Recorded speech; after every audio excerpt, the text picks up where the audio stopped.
आइए देखते हैं।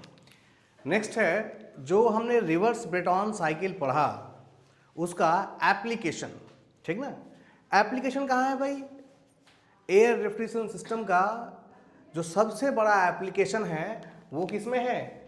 Aircraft cooling. ये तो पहला एप्लीकेशन है। जो दूसरा एप्लीकेशन है उसको हम लोग कहते हैं गैस लिक्विडिफिकेशन। जब भी किसी गैस को गैसियस स्टेट से लिक्विड स्टेट में लाया जाता है तब भी हम क्या यूज करते हैं? एयरक्राफ्ट नहीं, एयर रेफ्रिजरेशन सिस्टम, ठीक ना।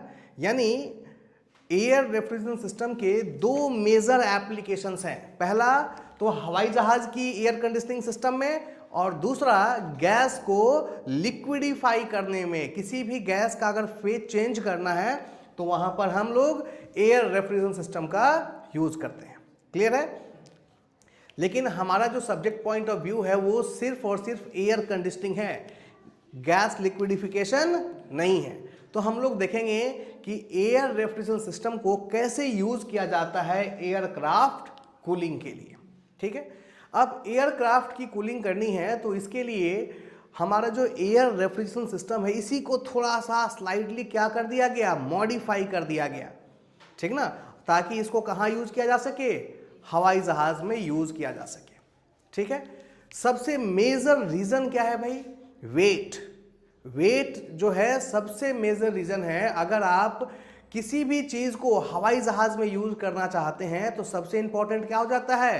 वेट। वेट पर टन ऑफ रेफ्रिजरेशन, पर एक टन के लिए रेफ्रिजरेशन यूनिट का जो वेट होता है वो सबसे कम किसके लिए होता है? एयर रेफ्रिजरेशन सिस्टम के लिए होता है। और यही रीजन है कि इसको कहां यूज करते हैं हम लोग? एयरक्राफ्ट की कूलिंग में यूज करते हैं। दूसरा मेजर रीजन है इसको यूज करने का, इसमें यूज होने वाला रेफ्रिजरेंट जो कि एयर है, इसके लीकेज से हवा में अगर ये लीक भी कर जाए तो इससे कोई समस्या नहीं आती, ठीक ना। इसीलिए एयर रेफ्रिजरेशन सिस्टम का उपयोग हवाई जहाज की कूलिंग के लिए किया जाता है। लेकिन एक बहुत इंपॉर्टेंट बात दिमाग में आती है कि हवाई जहाज की कूलिंग करते क्यों हैं? क्योंकि जरा सोच के देखिए, जब हम अभी गर्मी के मौसम में लद्दाख जाते हैं तो वहां बर्फ जमी मिलती है। लद्दाख में अभी भी क्या है? बर्फ जमी हुई है। क्यों भाई? वो 14,000 15,000 फीट की ऊंचाई पे बसा हुआ है।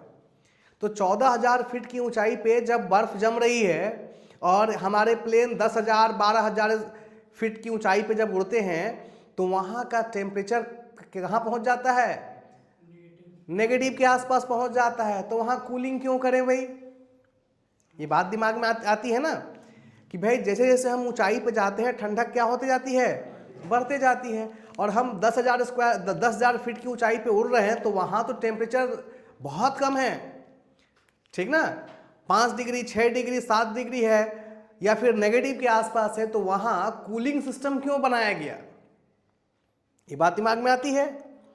तो थोड़ा समझें ध्यान से, जब हम ऊपर जाते हैं तो टेम्परेचर सिर्फ नहीं घटता, टेम्परेचर के साथ साथ प्रेशर भी घटता है। बात समझ में आ रही है? और हम इंसान हैं, हम हमारा जो सांस लेने का सिस्टम है वो किसके लिए बना है? एटमॉस्फेरिक प्रेशर के लिए, इस ग्राउंड के लिए बना है। लेकिन जब हम 10,000 फीट की ऊंचाई पर जाते हैं तो वहां पर क्या होता है? प्रेशर बहुत कम हो जाता है। तो हमें सांस लेने में दिक्कत हो जाएगी। हमारे कान से, नाक से, आंख से क्या शुरू हो जाएगा? ब्लीडिंग शुरू हो जाएगी, प्रेशर कम होने की वजह से। तो पहली बात तो हमें हवाई जहाज के अंदर के प्रेशर को हमेशा किसके बराबर मेंटेन करना पड़ता है? एटमॉस्फेरिक प्रेशर के बराबर। और वहाँ का एटमॉस्फेरिक प्रेशर काफ़ी कम है, इसीलिए अंदर केबिन के प्रेशर को हमें बढ़ा करके रखना पड़ता है, ठीक है। अब कहेंगे सर केबिन के प्रेशर को बढ़ाना था तो हम कंप्रेसर लगा देते, तो उसको फिर रेफ्रिजरेशन कूलिंग की क्यों जरूरत पड़ती है? ध्यान दें, वहां जो हम हवा को कंप्रेस करते हैं कंप्रेसर में तो कंप्रेस्ड एयर का टेम्परेचर क्या हो जाता है? बढ़ जाता है। तो उस कंप्रेस्ड एयर को जब हम केबिन में भेजते हैं तो वो प्रेशर को तो बढ़ा देता है लेकिन साथ में क्या बढ़ जाती है? टेम्परेचर। और इसीलिए हमें कूलिंग की आवश्यकता पड़ती है ताकि पैसेंजर कंफर्टेबल रह सकें, बात समझ में आ रही है? इसीलिए हवाई जहाज की कूलिंग रिक्वायर्ड होती है। बात समझ में आ रही है?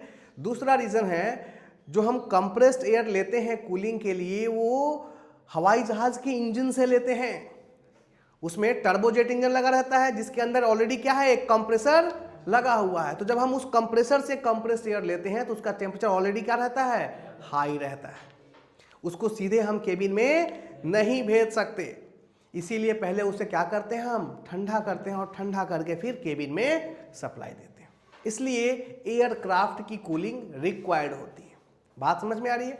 अब कितने मेथड हैं तो देखें, हमारे पास एयरक्राफ्ट कूलिंग के लिए हम लोग यूज करते हैं सिंपल एयरक्राफ्ट कूलिंग, दूसरा है बूटस्ट्रैप एयरक्राफ्ट कूलिंग, तीसरा है रीजनरेटिव एयर कूलिंग और चौथा है reduced ambient air craft cooling. बात समझ में आ रही? ये 4 मेथड हैं जो अलग अलग प्लेन के अलग अलग साइज और स्पीड के अनुसार यूज किए जाते हैं।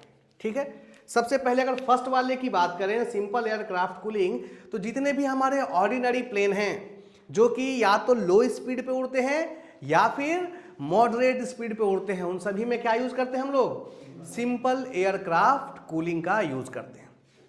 बात समझ में आ रही है? कितने पे भाई, या तो लो स्पीड या फिर मॉडरेट, यानी बहुत हाई नहीं, मीडियम स्पीड पे अगर कोई उड़ रहा है प्लेन तो उसमें हम यूज करते हैं सिंपल एयरक्राफ्ट कूलिंग।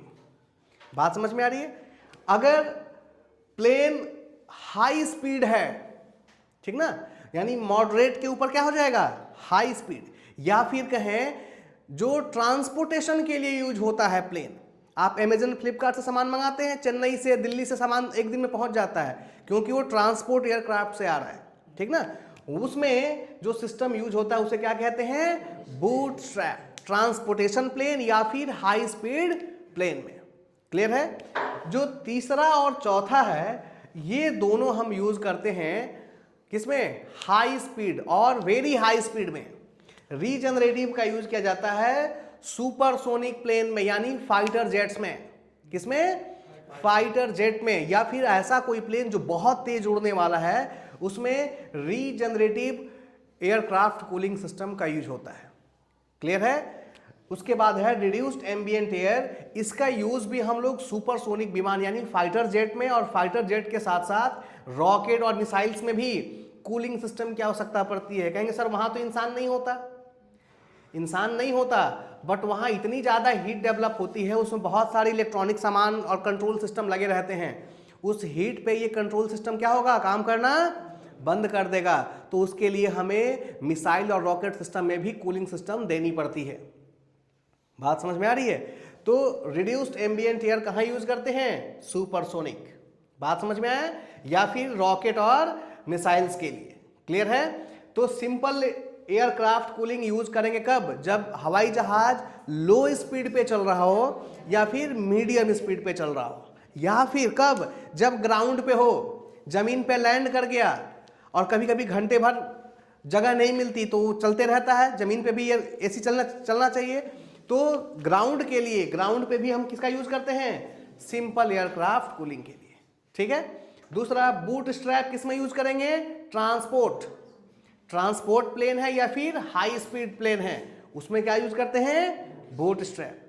तीसरा रीजनरेटिव किस में यूज करेंगे भाई, फाइटर जेट, जो पैसेंजर प्लेन है वो 1000, 1200, 800 किलोमीटर प्रति घंटे की रफ्तार से चलता है, जबकि फाइटर प्लेन 1700, 1800, 2000, ठीक ना, इस स्पीड से चलते हैं, जिनको कि हम सुपरसोनिक स्पीड मान सकते हैं। ठीक ना, तो उसके लिए रीजनरेटिव सिस्टम का यूज होता है। रिड्यूस्ड एम्बिएंट एयर भी उसी के लिए है जो सुपरसोनिक गति से उड़े या फिर उससे ऊपर जाए, यानी रॉकेट और मिसाइल्स वगैरह हो या फिर बहुत तेजी से चलने वाला आपका फाइटर जेट हो, उन सभी में रिड्यूस्ड एम्बिएंट एयर का यूज होता है। क्लियर है? इन सभी को हम एक एक करके देखेंगे। थोड़ा सा एक ऑब्जेक्टिव क्वेश्चन और भी आता है और वो रिलेटेड है टनेज कैपेसिटी से। पूछता है कि सिंपल एयरक्राफ्ट जो होता है उसमें कितने टन का एसी लगा रहता है, कितने टन का, 8 टन का, या ट्रांसपोर्ट प्लेन में कितने टन का, 8 टन का रहता है। बात समझ में आ रही है? ऑर्डिनरी पैसेंजर एयरक्राफ्ट और ट्रांसपोर्ट एयरक्राफ्ट में लगभग 8 टन का एसी लगा रहता है। क्लियर है? दूसरा है एडवांस पैसेंजर एयरक्राफ्ट, ठीक ना। एडवांस पैसेंजर एयरक्राफ्ट का मतलब जो ऑर्डिनरी से ज्यादा तेज गति से चल सके, उसमें 8 टन से ज्यादा का एयर कंडीशनिंग सिस्टम लगा रहता है। क्लियर है? सामान्यतः 8 होता है, बट अगर ज्यादा स्पीड से चलने वाला है तो उसमें 8 टन से ऊपर। इसका मतलब है एडवांस का मतलब साइज क्या हो जाए, ज्यादा बड़ा हो जाए, नंबर ऑफ पैसेंजर्स क्या हो जाए, ज्यादा हो जाए, और ज्यादा तेजी से उड़ सके, तो उसमें 8 टन के ऊपर का एसी लगता है। तीसरा है फाइटर जेट। जितने भी फाइटर प्लेन्स हैं उनमें 10 से 20 टन का। अब होगा सर फाइटर प्लेन में तो एक ही पैसेंजर था, या कितना था, 2 पैसेंजर था, तो 10 से 20 टन का क्यों लगाया भाई? हाँ जी आशीष, सोना नहीं है, 10 से 20 टन का क्यों लगाया वहां? 10 से 20 टन का लगाया क्योंकि उसकी गति बहुत ही फास्ट है, और एयर का जो रेसिस्टेंस है वो भी उसी के हिसाब से होगा। जो 2200 किलोमीटर की रफ्तार से उड़ रहा है, तो हवा जो उसे टकरा रही है उसका भी रफ्तार क्या है, वही है। तो सरफेस जो होगा बहुत तेजी से हीटअप होता है। बात समझ में आ रही है? दूसरा, जो फाइटर जेट होते हैं इनके कंट्रोल सिस्टम बहुत ही एडवांस होते हैं, और अगर हाई टेम्परेचर हुआ तो वो काम नहीं करेंगे, तो हम रिस्क नहीं लेते हैं वहां पे, ठीक ना। उनकी कीमत जो होती है बहुत ही ज़्यादा होती है, इसीलिए कूलिंग सिस्टम बहुत ही पावरफुल लगाना पड़ता है। इसीलिए 10 से 20 टन का एयर कंडीशनिंग सिस्टम वहाँ हम यूज़ करते हैं। बात समझ में आ रही है? इसके अलावा रॉकेट और मिसाइल जिसमें कोई इंसान नहीं है, वहाँ भी कितने टन का एसी दिया जाता है? लगभग 3 टन का दिया जाता है, ताकि उसका जो इलेक्ट्रॉनिक सिस्टम है वो सही तरीके से वर्क कर सके। ये बहुत इंपॉर्टेंट है, कई बार ये डेटा पूछ चुका है, ठीक ना। रॉकेट मिसाइल में कितने टन का, फाइटर प्लेन में कितने का, ऑर्डिनरी प्लेन में कितने का, और ट्रांसपोर्ट प्लेन में कितने का आपका एसी होता है, कितने टन का एसी होता है। ये डाटा नोट कर ले। फिर उसके बाद हम लोग सिंपल, बूटस्ट्रैप, रीजनरेटिव और रिड्यूस्ड एम्बिएंट एक एक करके सभी को देखते हैं।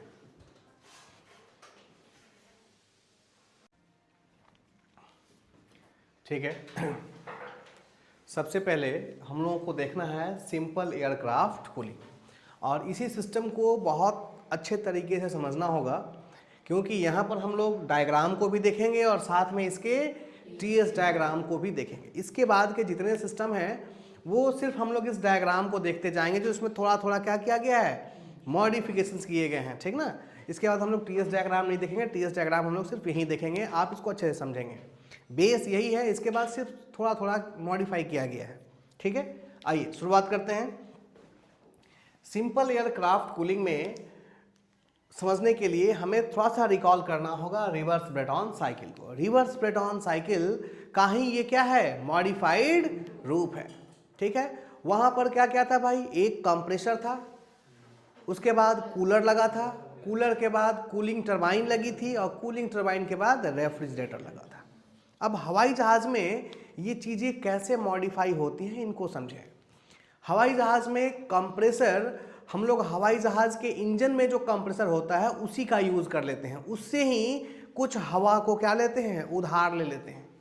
एक्चुअली हमें पता है कि हवाई जहाज के इंजन में हमारा जो जेट इंजन होता है उसके अंदर एक कंप्रेसर लगा रहता है, जो कि एटमॉस्फेयर से आने वाली हवा को क्या करता है, कंप्रेस करता है। कंप्रेस करके कहाँ भेज देता है, कंबशन चेंबर में, और फिर यहाँ पर हम लोग फ्यूल ऐड करते हैं, जिसको कि हम क्या कहते हैं, एटीएफ, एविएशन टरबाइन फ्यूल। उसको ऐड करके कंबशन कराते हैं, और फिर high pressure high temperature air को कहाँ भेज देते हैं, गैस टरबाइन में, जिसमें एयर एक्सपैंड होती है और हमें वर्क मिलता है। उस वर्क का यूज हम कंप्रेसर को चलाने के लिए करते हैं। और रिमेनिंग इसमें हमने पहले भी डिस्कस किया है कि हम इसमें इतना ही एक्सपेंशन कराते हैं जिसे इतना वर्क मिले कि कौन चल सके, कंप्रेसर।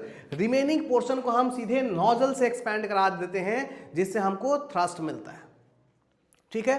तो यहां पर इसी कंप्रेसर से जो कंप्रेस्ड एयर है वो थोड़ा सा हम क्या ले लेते हैं, उधार ले लेते हैं एयर कंडीशनिंग के लिए। और कंप्रेस्ड एयर, कंप्रेसर ने कंप्रेस करने के बाद ये जो कंप्रेस्ड एयर कंबशन चेंबर में जा रही है, जाने से पहले ही हम यहाँ से थोड़ा सा एयर क्या कर लिए, बाहर निकाल लेते हैं, और इसी एयर का यूज हम एयरक्राफ्ट कूलिंग के लिए करते हैं, ठीक है।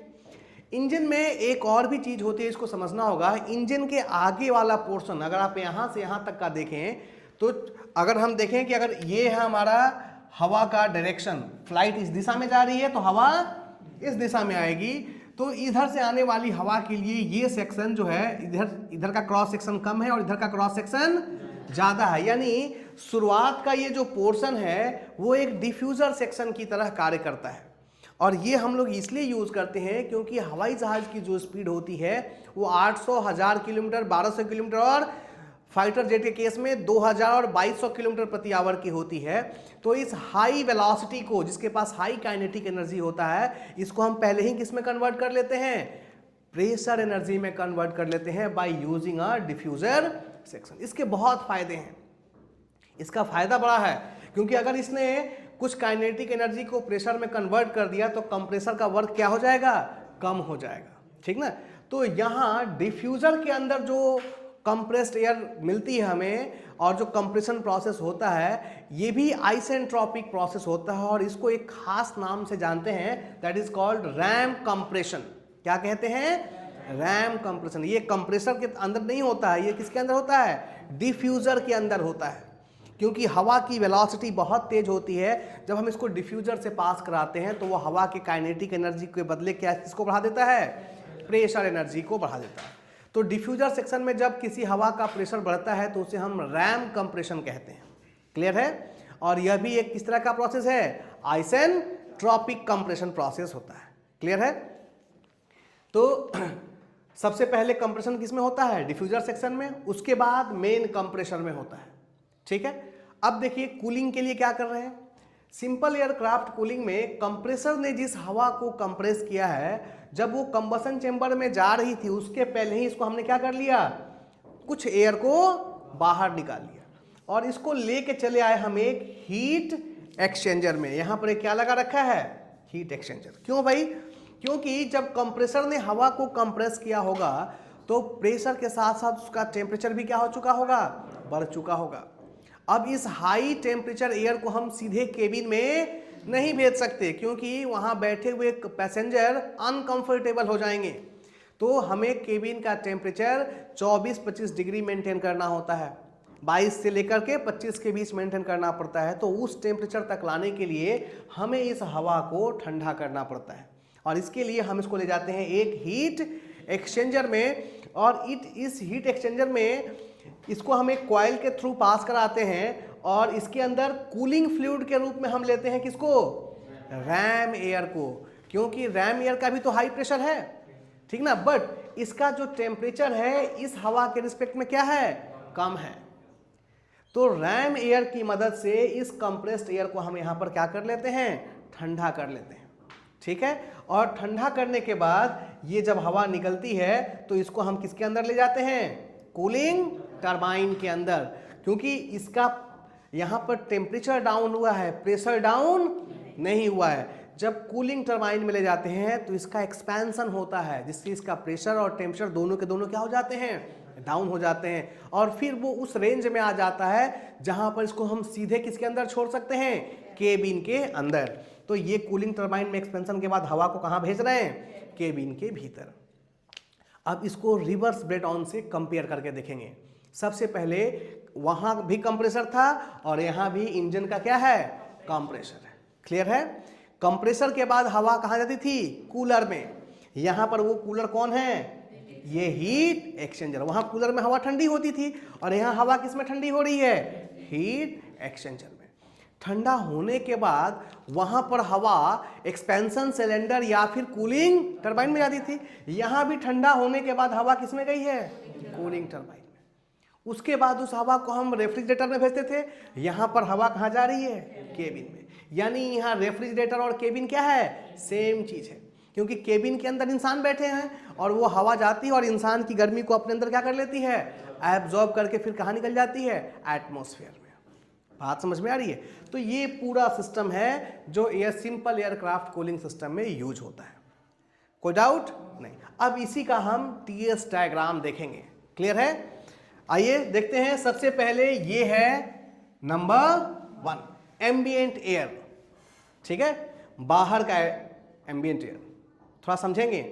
यहां का जो प्रेशर होगा पॉइंट 1 का, वो अर्थ के एटमॉस्फेरिक से क्या होगा?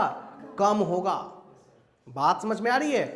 ग्राउंड का, चूंकि हवाई जहाज 2000 फीट या 3000 फीट की ऊंचाई पे उड़ रहा है तो वहां का प्रेशर क्या हो जाएगा? कम हो जाएगा। तो ये एम्बिएंट कंडीशन है। हवाई जहाज तो हवा में है ना, तो वहां पर ये 1 है। ठीक है, यहां पर ए को हमने दिखाया है P। इसको एटमोस्फेयर ना बोले, एटमोस्फेयर का मतलब अर्थ हो जाता है। एटमोस्फेयर का मतलब क्या? यहां इसको एम्बिएंट बोले, वातावरण।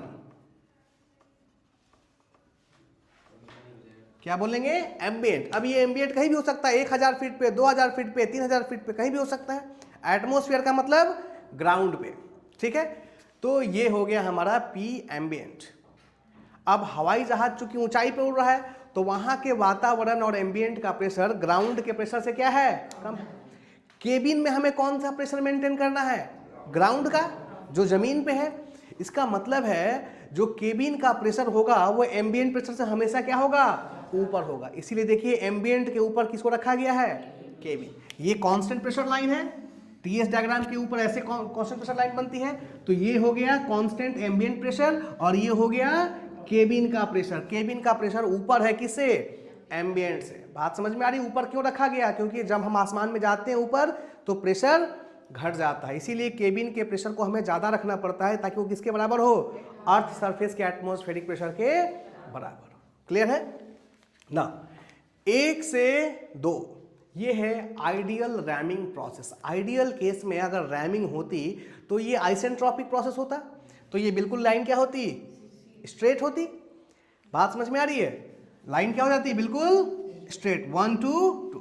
बट रियल केस में ये कुछ ना कुछ क्या होगी? अभी हमने आइसेंट्रोपिक पढ़ा था, आइसेंट्रोपिक एफिशिएंसी, ये डेविएट हुई। अब इसके डेविएट होने के कारण क्या होगा? देखिए 1 से 2 यहां पर जब जाएगी तो ये क्या होगा? रैम प्रेशर आइडियल होगा।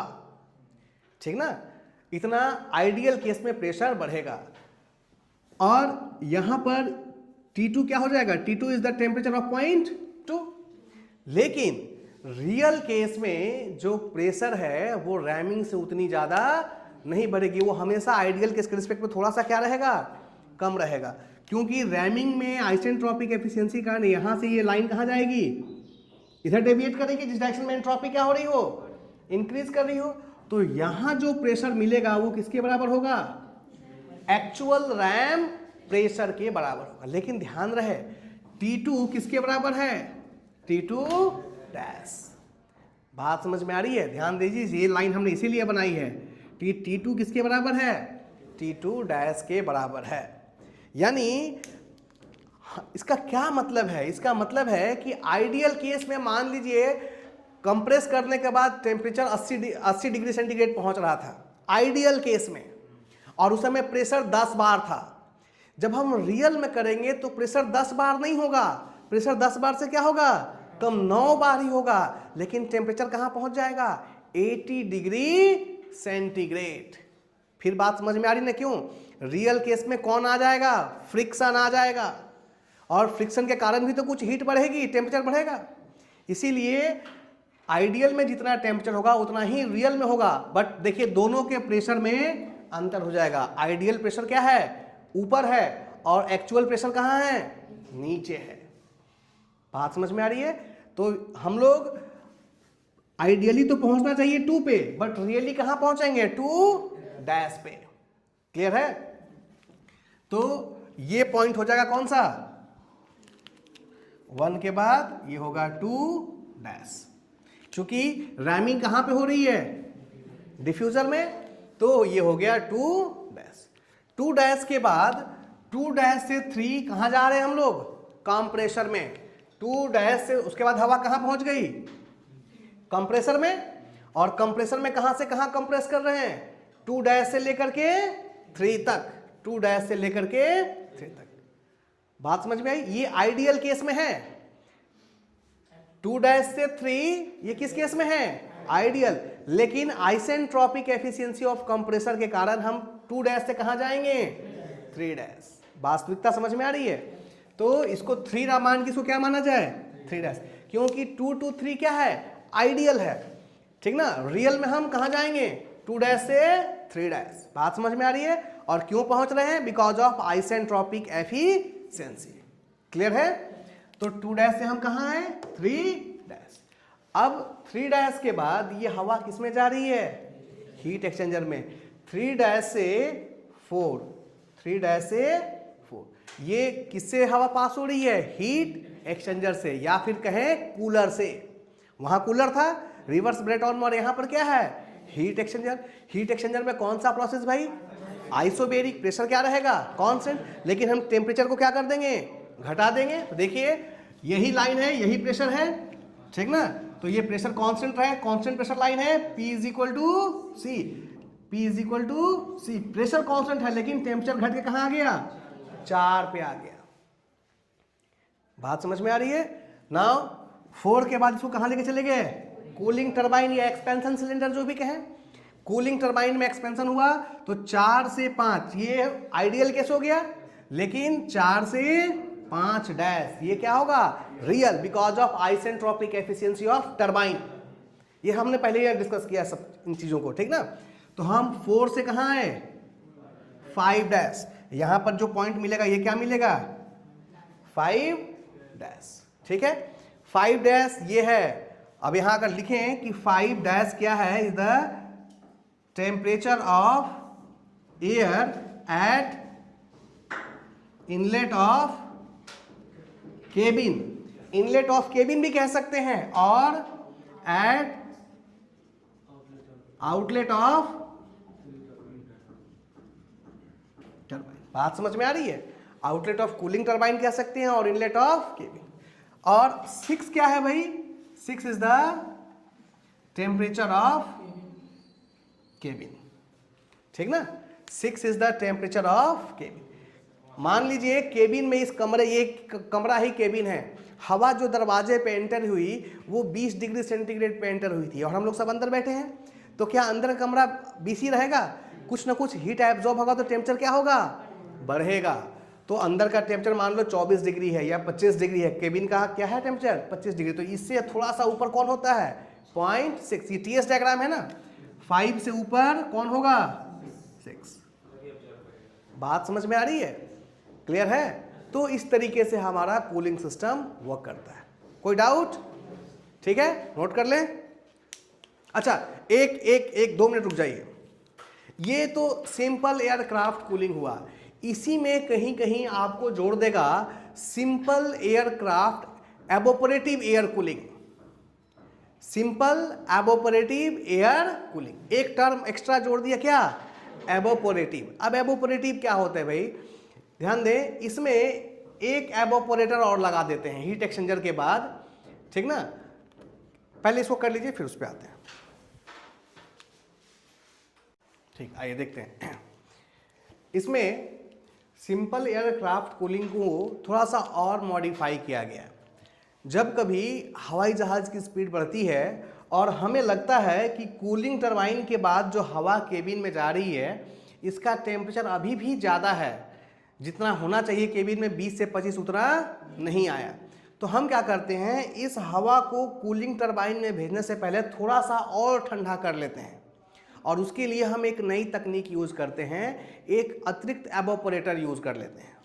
एवोपरेटर कुछ नहीं होता है, एक सिंपल सी बॉडी होती है जिसके अंदर कोई ना कोई फ्लूइड भरा रहता है, ठीक है। अब फ्लूइड ध्यान दें क्यों यूज़ करते हैं, 20,000 मीटर की हाइट पर वाटर 40 डिग्री सेंटीग्रेड पर क्या होने लगता है, बॉयल होने लगता है, मात्र 40 डिग्री पे। एल्कोहल कितने पे हो जाता है भाई, 9 डिग्री, और अमोनिया हो जाता है कितने पे, -75 पे। वो क्या होने लगता है, बॉयल होने लगता है। जनरली बॉइलिंग टेम्परेचर अमोनिया कितना होता है, अभी बताया था 33, और फ्रीजिंग पॉइंट 77, -33 बॉइलिंग होता है। लेकिन 20,000 मीटर की ऊंचाई पर कितने पे बॉयल करने लगता है, -75। तो हम क्या करते हैं, एक बॉडी के अंदर कोई भी लिक्विड हमने क्या कर दिया, फील कर दिया, ठीक है। और अब जब ये हीट एक्सचेंजर से निकलती है तो पहले हम यहाँ पे, मैं फिर से दिखाता हूँ, इस हीट एक्सचेंजर को हटा रहने देता हूँ और यहाँ से एक एवोपरेटर लगा देता हूँ। और इस हवा को जो यहाँ पे निकली थी ना, इस हवा को ऊपर ले जाते हैं और किसके अंदर घुमाते हैं, एवोपोरेटर के अंदर, जिसके अंदर क्या भरी हुई है, कोई ना कोई फ्लूइड भरी हुई है। ठीक है, अब क्या होगा,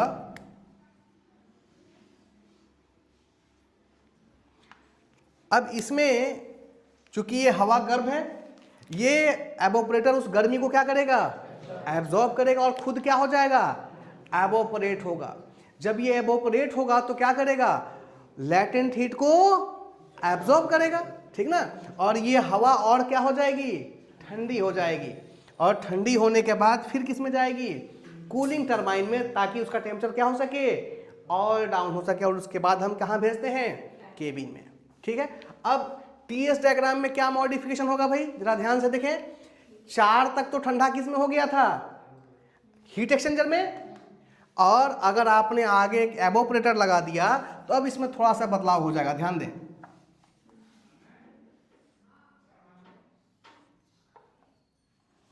ये बन जाएगा 5, ठीक ना।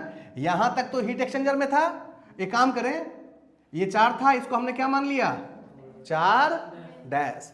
ये यहां से यहां तक किसमें ठंडा हुआ, एवोपोरेटर में, और अब इसके बाद ये यहां से